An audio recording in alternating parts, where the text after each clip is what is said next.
जंगलाची ती जुनी हवेली, ज्याच्या आत अंधार इतका दाट होता की श्वास थांबायचा. रॉनेत हवेलीच्या समोर उभा होता, भीतीने आणि उलझनामध्ये पडलेला आहे.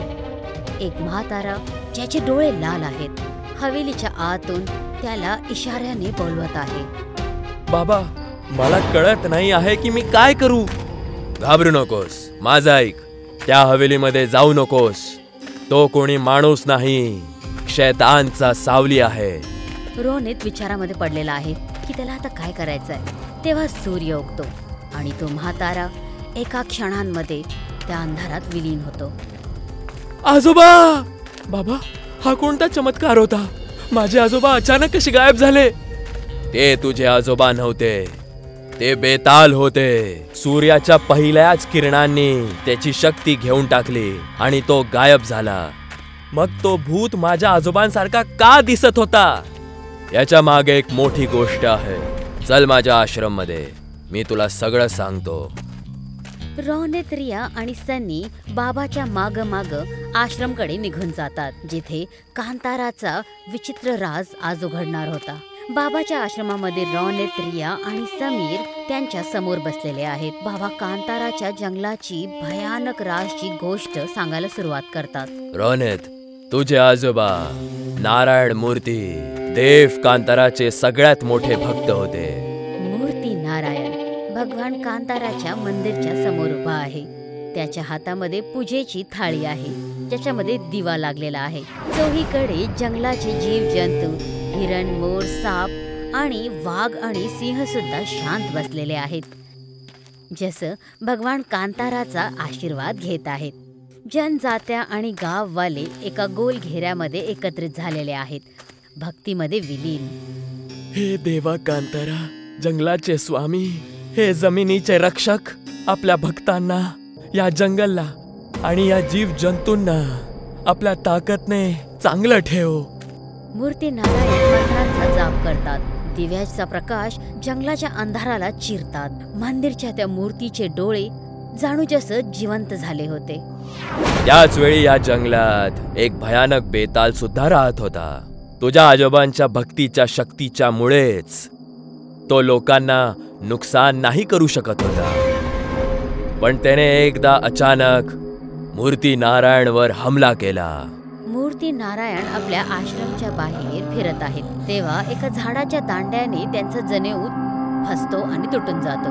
जसंच तो जनेऊ तुटतो, बेतालचे लाल डोळे अंधारात चमकायला हरिश्चंद्रवर झपटका मारतो आणि आपल्या नखाने त्याचा गळा चिरून टाकतो.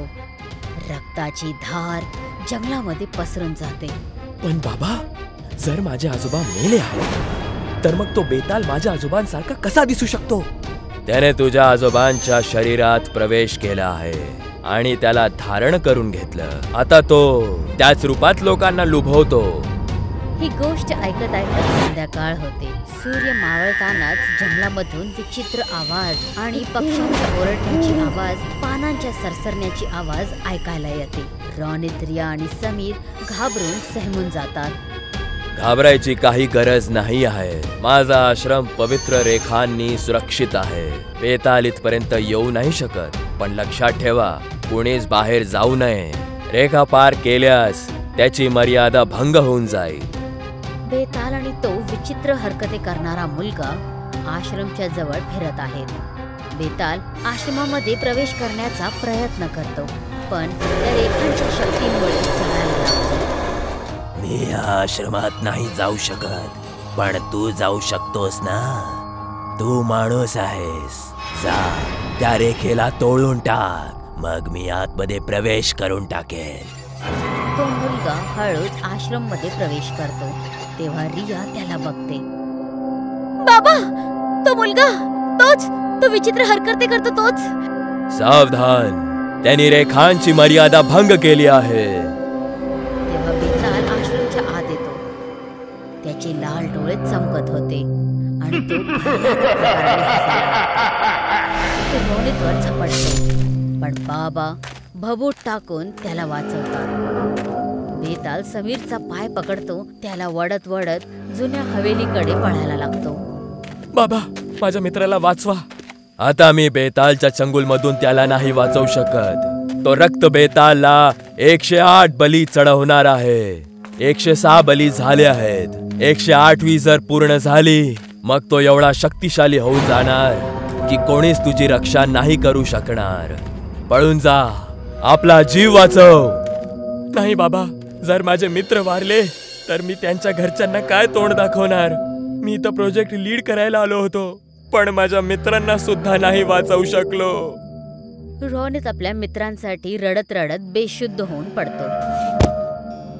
रोनित उठत नाही, तो बेशुद्धच पडलेला आहे. आणि मग त्याला पुन्हा एक विचित्र स्वप्न पडतं. कांताराच्या घनदाट जंगलामध्ये एक खंडर हवेली, जिथे सन्नाटा ओरडत आहे आणि कोणीतरी भयानक आवाजात रोनितला बोलवत आहे. रोनित, रोनित, रोनित. रोनित घाबरतो आणि उठतो. भीतीने त्याचा श्वास थांबतो. रोनित, बेटा काय झालं? मला काहीच समजत नाही आहे बाबा. प्रत्येक वेळी त्याच हवेलीचं मला स्वप्न पडतं. हे सगळं का होत आहे? या गोष्टीशी माझं काय लेणं देणं आहे? रोनितचं बोलणं ऐकून बाबा हसायला लागतात. बाबा, मी इकडे एवढं चिंतित आहे आणि तुम्ही हसताय? ही तर आनंदाची गोष्ट आहे रोनित. देव कांतारा स्वतः तुम्हाला बोलवत आहे. तू घाबरत आहेस, पण हे खरं तर त्यांचं आव्हान आहे. भगवान कांतारा? पण ते जुन्या हवेलीमध्ये का? तिथे तर बेताल राहतो ना? बेतालने देव कांताराच्या मूर्तीला कैद करून ठेवला आहे, कारण कोणीच त्यांची पूजा नाही केली पाहिजे. कांतारा आपल्या भक्तांना स्वतःच बोलवतात. चला, ते तुम्हाला बोलवतात. पण बाबा, तिकडे बेताल आहेत. जर तुला तुझ्या मित्रांना वाचवायचं आहे तर तुला कांताराजवळ जायलाच लागेल. बाबाचं बोलणं ऐकून रोनित आणि रिया त्यांच्या बरोबर जुन्या हवेलीसाठी निघून जातात. रात्रीचा सन्नाटा. रोनित आणि रिया बाबांबरोबर जुन्या हवेलीमध्ये शिरतात.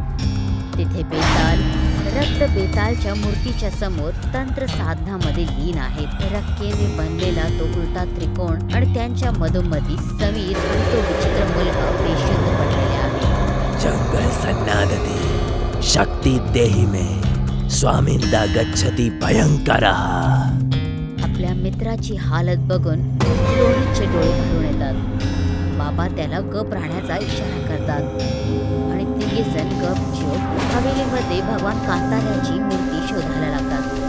एका खोलीमध्ये शेवटी त्यांना ती मूर्ती सापडते. ही आहे कांतारा देवाची मूर्ती. रोनित, पूजाची तयारी सुरू कर. बेताल तंत्र साधनेमध्ये बुडलेला आहे, पण त्याला विश्वास होतो की हवेलीमध्ये एखादा माणूस आला आहे. तो आपल्या आसनवरून उठतो आणि हवामध्ये उडत उडत त्या खोलीमध्ये जाऊन पोचतो, जिथे रोनित आणि रिया आहे. बेताल त्यांना बघतो आणि भयानक प्रकाराने हसतो. बाबा, आम्हाला वाचवा. बलीसाठी एक माणूस कमी पडत होता. आणि इकडे तुम्ही तिघ स्वतःच आलेत. बेताल रोनितचा गळा पकडतो आणि त्याला हवेमध्ये उचलतो.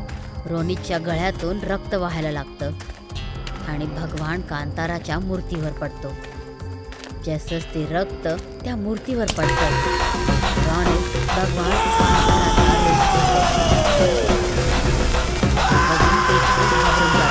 आणि पळायला लागतो. त्याच्या शरीरातून निघणारा जोरदार प्रकाश बेतालला जाणून लागतो. बेताल जळतो. समीर आणि तो विचित्र मुलगा शुद्धीवर येतात आणि उठतात. प्रणाम प्रभू. सगळ्यांचा कल्याण हो. बेतालच्या नष्ट झाल्यानंतर रोनित आपल्या खऱ्या रूपामध्ये पुन्हा येतो. बाबा, एक गोष्ट नाही समजली. बेताल त्या मुलग्याची बळी का देत होता? तो तर माणूस पण नाहीये. तो माणूसच आहे. लहानपणी तो या जंगलात आपल्या आई वडिलांशी दूर झाला होता. बेतालने त्याला आपल्या सेवेत ठेवलं होतं. त्याच्यासोबत राहता राहता त्याला अशा घाण सवयी लागल्या होत्या. आज बेताल त्याची सुद्धा बली देणार होता. तो पण मुक्त आहे. थँक्यू सर, तुम्ही माझा प्राण वाचवला. मी नाही, बाबांनी वाचवले. पण राहुल आणि विक्रमला नाही वाचवू शकलो. याच्यासाठी मी स्वतःला कधीच माफ नाही करू शकत. समीर आणि रिया कांताराच्या जंगलातून पुन्हा परत येतात, पण रोनित आपल्या आजोबांसारखंच भगवान कांताराची पूजा करण्यासाठी जंगलामध्येच राहतो.